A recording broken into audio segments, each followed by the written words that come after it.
family practice physician in Cleveland, Ohio. When I was still in my family practice residency program, two of my attending physicians were working with patients with addiction, and neither of them had any training. And at that point, I realized that I wanted to pursue an additional extended training and join a fellowship program. The more I learned, the more intrigued I became.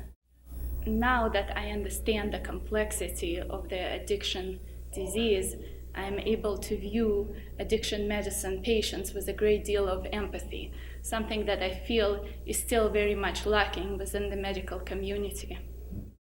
Prior to my experience in the field, I have seen a lot of medical professionals treat addicted patients with a great deal of disdain, attributing their disease to something that is a character flaw, and rather than a chronic disease process. And that negative view is shared both by the medical community and the entire, general population as a whole. This has been my observation. And unlike any other disease, addiction carries a great deal of prejudice and stigma. And it's a very complex issue.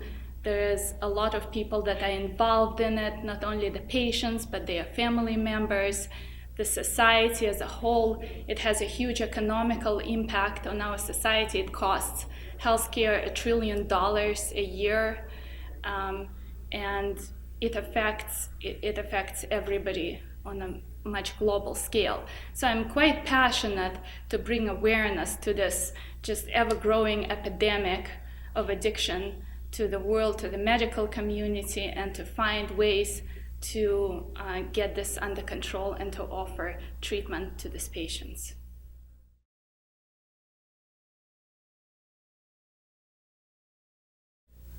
Well, the Ruth Fox Scholarship is just an incredible opportunity. It affords us connection to the ASAM community, makes me feel interconnectedness and a relationship to everyone that is here and is practicing addiction everywhere. It's just provides me with an educational opportunity to learn various aspects of addiction medicine, something that I'm not exposed to in my fellowship, and thus makes me a little bit more comfortable in treating patients who will present in various ways. And of course, it's motivational. It's just extremely motivational and inspiring to be in the same room with wonderful mentors.